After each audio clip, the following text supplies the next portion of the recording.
Friend, आप लोगों का मेरे चैनल पर स्वागत है। और जैसा कि यहाँ पे मिशन लक्ष्य में आपका स्वागत है। और जैसा कि हम लोग यहाँ यूनिट 8 कर रहे थे और इसका जो आज का टॉपिक है वो देख लीजिए। इसमें आज हम करेंगे डिक एंड कैरी मॉडल जो है वो करेंगे। इसके पहले की जो है एक था आपका ASSURE मॉडल हो गया है, आपका ADDIE मॉडल हो गया है। और आज हम लोग डिक तरह कैरी मॉडल करेंगे, ठीक है। तो जो ये मॉडल है कैरी मॉडल, यानी कि इंस्ट्रक्शन का जो ये मॉडल है कैरी मॉडल, इसे हम also known as the system approach model, इसको हम एक तरह से सिस्टम अप्रोच मॉडल के नाम से भी जानते हैं, ठीक है, कैरी मॉडल को। तो अब इसमें जो है जो इंस्ट्रक्शन देनी है, जो इंस्ट्रक्शन टीचर देने वाला है, उसके 10 स्टेप्स बताए गए हैं, वो एक एक करके फॉलो करने हैं, ठीक है, टीचर को। तो पहला स्टेप क्या है? पहला स्टेप देखिए, इन्होंने बताया है कि आइडेंटिफाई द इंस्ट्रक्शनल गोल।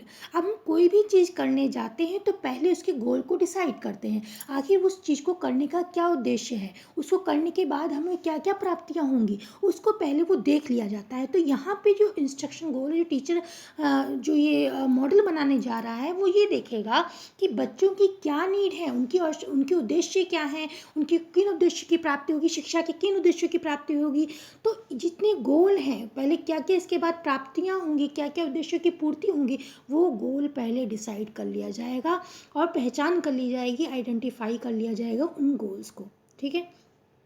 दूसरा है कंडक्ट इंस्ट्रक्शनल एनालिसिस, यानी कि जो भी अब इंस्ट्रक्शन दिया जाएगा उसका एनालिसिस कर लेते हैं कि प्रेजेंट टाइम में कौन सा हम लोगों के पास स्किल है उसको करने के लिए। कभी कभी ऐसा होता है जो टीचर है, अगर पीपीटी प्रेजेंट करने जा रहा है तो उसको उसके बारे में नॉलेज नहीं है, अगर उसके पास है लेकिन वो किसी ने बना के उसको दे दी है तो उसको पूरी नॉलेज नहीं है, तो वहाँ पे उसको पूरी जो स्किल है या नॉलेज है या जो भी उसके पास अभी मटेरियल है इंस्ट्रक्शन का, उसमें क्या क्या चीज़ें उसको ऐड करनी है, और बच्चों की क्षमता और बच्चों की एज, उनके हिसाब से भी उसको एनालिसिस करना है कि किस तरीके से वो सीखेंगे।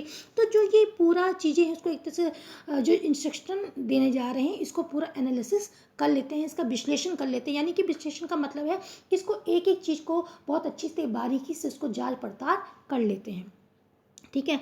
अब तीसरा है कि analyse the learner and context, यानी कि जो लर्नर को हम पढ़ाने जा रहे हैं, जो बच्चे को हम पढ़ाने जा रहे हैं, तो उसके बारे में हम पूरा विश्लेषण कर लेंगे कि बच्चे के अंदर क्या क्षमताएं हैं, बच्चे की एज क्या है, बच्चा कितना जानता है पहले से, ये सब चीज़, उसकी रुचियाँ क्या है, हर चीज़ को जान लेंगे, पूरा एनालाइज लर्नर को कर लेंगे। उसके बाद जो प्रीवियस उसके जो नॉलेज है उसको देखना है, कितना वो कर पाता है, इन सब चीज़ों को देख लेंगे, ठीक है। आगे देखते हैं, 4 पॉइंट है आपका कि राइट द परफॉर्मेंस ऑब्जेक्टिव। अपने जब हम गोल बना रहे हैं उसी टाइम हम जो बच्चा इन सब चीज़ों को करने के बाद क्या क्या परफॉर्मेंस कर पाएगा, क्या क्या प्रदर्शन कर पाएगा, कौन कौन सी चीज़ें सीख पाएगा, उन सब ऑब्जेक्टिव को हम लिख लेंगे, उद्देश्यों को लिख लेंगे, ठीक है। चलिए 5 आपका है पॉइंट की डेवलप द असेसमेंट इंस्ट्रूमेंट। इसी समय हम जब मॉडल बना रहे हैं तो हम बच्चों को किस तरीके से असेस करेंगे, किस तरीके से हम उनका मूल्यांकन करेंगे, उसके जो इंस्ट्रूमेंट हैं कि फॉर्मेटिव है और कि हम लोगों को और किस तरीके से मूल्यांकन करना है उनका, उन जो इंस्ट्रूमेंट है उनको हम पहले असेस करके देख लेंगे, डेवलप कर लेंगे, ठीक है। 6 पॉइंट में आप देखिए, डेवलप द इंस्ट्रक्शनल स्ट्रेटजी, जो लगाएंगे, जो भी मेथड लगाएंगे उनको देखेंगे, उनको विकसित करेंगे कि कौन कौन सा उस समय मेथड लगा सकते हैं, इन सबको देखेंगे। फिर आपका है 8 पॉइंट देखिए कि फिर आपका है कि 7 point develop and select the instructional material. जो भी आप सामान, यानी कि जो भी शिक्षण सहायक सामग्रियों का आप इस्तेमाल करेंगे, जो भी मेथड का इस्तेमाल करेंगे, उनको सेलेक्ट कर लेंगे, उनको चुन के रख लेंगे। हाँ, इस समय पर बच्चों को ये इंस्ट्रक्शन देनी है या इस विधि को या इस मेथड को अपनाना है, ठीक है। फिर 8 पॉइंट है कि develop and conduct the formative evolution, मतलब कि जो भी हम अब क्या करना है कि जो मटेरियल भी हो गया, और आपने एक तरह से मेथड भी यूज़ कर लिए, उन सबको भी देख लिया है। अब हमको फॉर्मेटिव जो समय समय पे हम बच्चों से क्वेश्चनिंग करते रहते हैं, जैसे हमको पढ़ा रहे हैं तो बीच बीच में क्वेश्चन से पुट करते रहते हैं कि बच्चे कहाँ तक उसको कंसेप्ट को समझ पाएँ, तो फॉर्मेटिव जो उनका मूल्यांकन है वो हम करते रहते हैं। फिर उसके बाद है रिवाइज इंस्ट्रक्शन, यानी कि जितने भी हमने अभी तक पढ़े हैं, जितने भी एक पॉइंट पढ़े हैं, अगर हम इनको अगर इस किसी चीज़ में हमारे उन उद्देश्यों को जिनको निर्धारित किया है या कोई कमी है, कुछ सुधार करना है, तो उसको रिवाइज कर सकते हैं, उसको दोबारा हम उसको इम्प्रूवमेंट कर सकते हैं। लेकिन जो गोल है, जो गोल हमने फर्स्ट में डिसाइड किया था वो तो वही रहेंगे, उसमें तो कुछ बदलाव करना नहीं है। बाकी और किसी पॉइंट पे हम रुक के जाके उस पर चेंजेस कर सकते हैं, तो रिवाइज इंस्ट्रक्शन दे सकते हैं। 10वां पॉइंट है कि develop and construct summative evolution, यानी कि जो एवोल्यूशन है, जो मतलब जो अंत में करते हैं, यानी कि आप पेपर देते हैं, पूरे साल पढ़ते हैं, उसके बाद में जो आपका अंत में सत्र के अंत में जो पेपर होता है फाइनल, उसकी बात हो रही है कि बाद में फिर उसका पूरी तरह से मूल्यांकन करेंगे कि क्या उसमें इम्प्रूवमेंट आई, क्या फीडबैक है, क्या सुधारने की जरूरत है। इसके बाद में फिर हम समेटिव एवोल्यूशन करेंगे। ठीक है, तो ये आपका डिक और कैरी का मॉडल हो गया। अब इसको आप इस चित्र के माध्यम से भी देख सकते हैं। देखिए इस चित्र में कैसे बताया हुआ है। तो इसमें देखिए पहला पॉइंट आपका क्या दिया हुआ है कि आइडेंटिफाई द इंस्ट्रक्शनल गोल, यानी कि जो भी उद्देश्य हैं, जो भी आप जो भी मतलब कि जो भी टीचर चाहता है कि बच्चों के अंदर डेवलप हो, कौन कौन सी चीज़ें वो सीख पाए, या उन उद्देश्यों को वो डिसाइड कर लेगा, गोल्स को डिसाइड कर लेगा। सेकेंड है कंडक्ट द इंस्ट्रक्शनल एनालिसिस, यानी कि जो भी इंस्ट्रक्शन देने जा रहा है उसकी पूरा विश्लेषण कर लेगा कि क्या क्या चीज़ें उसके लिए चाहिए, कैसा देंगे, बच्चे की नीड क्या है, बच्चे की क्षमता क्या है, और पहले से अगर कोई मटेरियल है तो उसमें क्या सुधार करना है, ये सारा कुछ उसमें देख लेगा। ठीक है, और अपनी स्किल को अगर कुछ अपडेट करना है, उसकी नॉलेज को अपडेट करना है अपने टीचर को, तो वो देख लेगा। उसके बाद देखेंगे जो तीसरा है कि आइडेंटिफाई द एंट्री बिहेवियर, बच्चा जो एंट्री करने जा रहा है वो कितनी नॉलेज को पहले से वो जानता है। ठीक है, कितने से जो प्रीवियस नॉलेज उसकी कितनी है, उसको कितना जानता है उसके, क्योंकि एक पुराने ज्ञान से ही नए ज्ञान का जन्म होता है, उससे जुड़ा होता है। तो वहाँ पे हम बच्चे की जो प्रीवियस नॉलेज है उसकी हम देख लेंगे कितनी क्षमता है, क्या है। तो अब 4 पे देखते हैं राइट द परफॉर्मेंस ऑब्जेक्ट। जैसे मैंने बताया कि हम उस समय लिख लेंगे कि जो बच्चा है इन सबको करने के बाद कौन कौन से परफॉर्मेंस कर पाएगा, उसके उद्देश्य क्या होंगे, कैसे कैसे उद्देश्यों को कर पाएगा, तो इन सबको हम देख लेंगे। फिर आपका है develop the criterion reference test, फिर हम उसके बीच में प्रैक्टिस लेते रहेंगे, यानी कि आपका जो है कि एक तरह से फॉर्मेटिव उसका वो टेस्ट लेते रहेंगे, देखते रहेंगे, क्वेश्चनिंग करेंगे, ये सब करेंगे कि हाँ बच्चा कितना कर पा रहा है, कितना सीख पाया है। ठीक है, उसके बाद है इंस्ट्रक्टर जो स्ट्रेटजी लगाएंगे, मेथड लगाएंगे, उनको देखेंगे। फिर develop the select instruction material, जो हमने जो भी शिक्षण सहायक सामग्री जो बना के रखी हैं उनको सेलेक्ट करेंगे और मेथड सेलेक्ट करेंगे, उनको फिर अप्लाई करेंगे। उसके बाद है कि develop and the construct evaluation जो है वो उसको देखेंगे, फॉर्मेटिव जो है उसको देखेंगे, यानी कि हम समय समय पे जो कॉन्टिन्यूस हम लेते रहते हैं, बच्चों के टेस्ट लेते रहते हैं, या उनका अगर हम कोई कंसेप्ट पढ़ा रहे हैं तो बीच बीच में क्वेश्चन उनसे पूछते रहते हैं, तो ये सब जो है फॉर्मेटिव जो वैल्यूएशन होता है उसके तहत ही आता है। ठीक है, फिर 9 में है कि develop and conduct the summative evaluation जो है एवेल्यूएशन है, उसको हम देखते हैं कि जो आखिरी में जो हम करते हैं सत्र के आखिरी में उसकी बात होती है। ठीक है, तो ये आपका आई होप बच्चों को आप लोगों को अच्छी तरह से समझ में आ गया होगा। चलिए अब अगला हम जो देखते हैं वो है गैगने का मॉडल।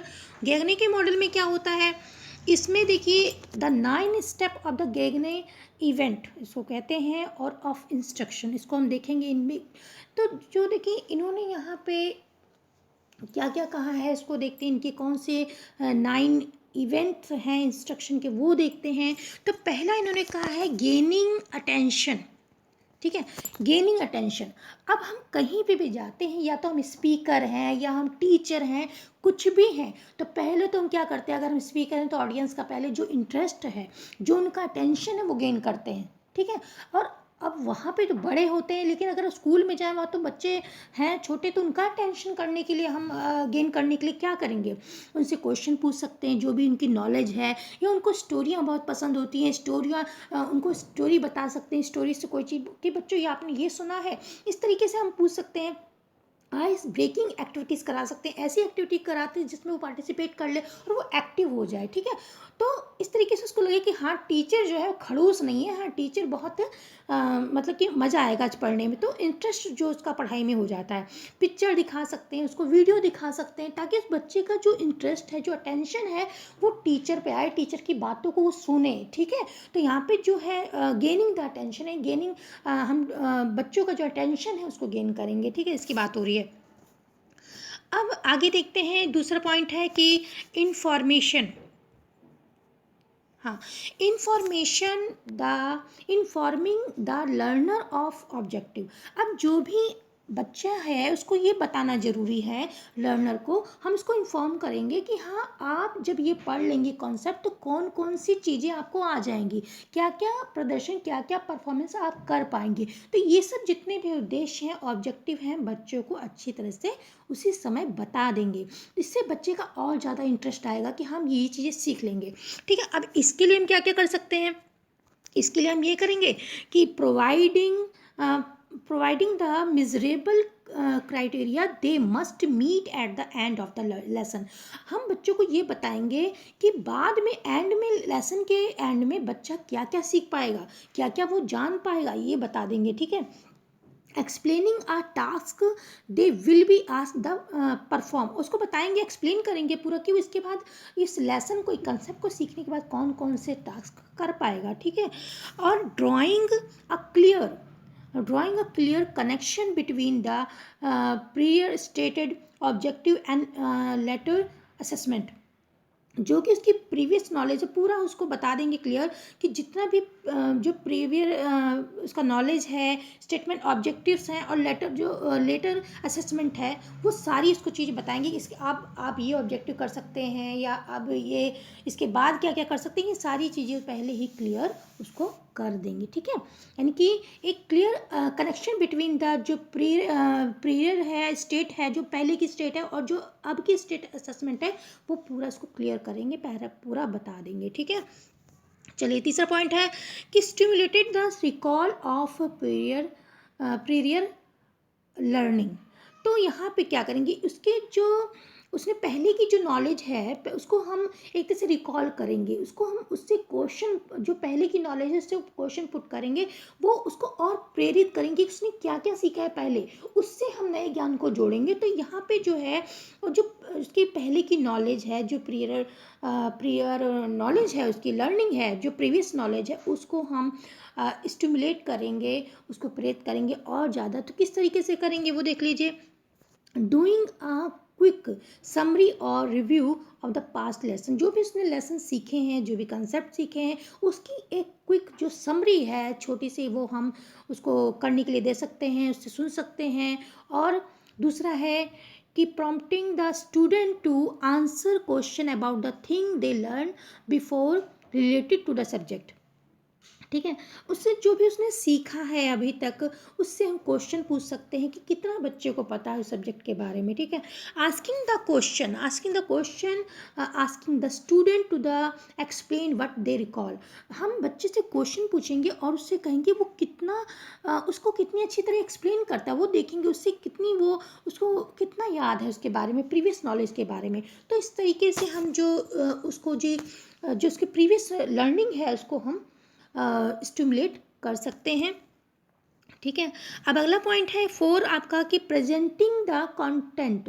अब जो भी कंटेंट हमारा है, जो भी कंसेप्ट पढ़ाना है, जो भी चीज़ हमको पढ़ानी है, उसको हम प्रेजेंट करेंगे बच्चे के सामने। It is the time to present the lesson material and the score इसका folding upon their prior knowledge base, जो भी उसकी पुरानी नॉलेज है, प्रीयर जो नॉलेज है उसकी, तो उस नॉलेज के बेस पे हम उसको एक तरह से सहायता दे रहे हैं। वो प्रीवियस नॉलेज जो है उसकी एक सहायता है, एक जो लेसन हम प्रेजेंट करने जा रहे हैं, जो मटेरियल हम प्रेजेंट करने जा रहे हैं उसके में, ठीक है। तो जब कंटेंट हम प्रेजेंट करेंगे तो ये सब चीज़ें उसमें आएंगी। आगे है कि प्रोवाइडिंग द लेसन गाइडेंस, यानी कि जो भी हम पढ़ा रहे हैं, जो भी हम प्रेजेंट कर रहे हैं, तो उसमें बीच बीच में बच्चों को देखिए हम चित्र दिखाते हैं, बीच बीच में आप प्रेजेंटेशन यानी कि उसको प्रोजेक्ट के हिसाब से चीज़ें दिखा सकते हैं, उससे दिखा सकते हैं, या हम स्मार्ट बोर्ड की मदद से बहुत सी चीज़ें उसको समझाते हैं। बहुत से एग्जाम्पल जो रियल लाइफ में जो हम देखते हैं प्रैक्टिकल तौर में, बहुत से एग्जाम्पल उनका भी यूज़ कर सकते हैं, क्योंकि बच्चा उससे जल्दी उससे संबंधित हो जाता है। कोई भी अगर हम अपने जीवन के एक्सपीरियंस या जो चल रहा है उस जीवन के एक्सपीरियंस को हम अगर बताते हैं, एग्जाम्पल में जोड़ते हैं, तो बच्चा जल्दी से सीख लेता है। ग्राफ से दिखा सकते हैं, स्टोरियाँ उसको बता सकते हैं, उससे रिलेटेड रोल प्लेइंग करा सकते हैं, यानी कि जो भी हम कोई समझा रहे हैं उससे हम थोड़ी सी एक्टिविटी रोल प्लेइंग करा सकते हैं, तो वो चीज़ जो है ना बच्चे को बहुत अच्छी तरह से याद हो जाएगी। तो इस तरीके के हम जो उसको गाइडेंस प्रोवाइड करेंगे, मार्गदर्शन उसका करेंगे, ठीक है।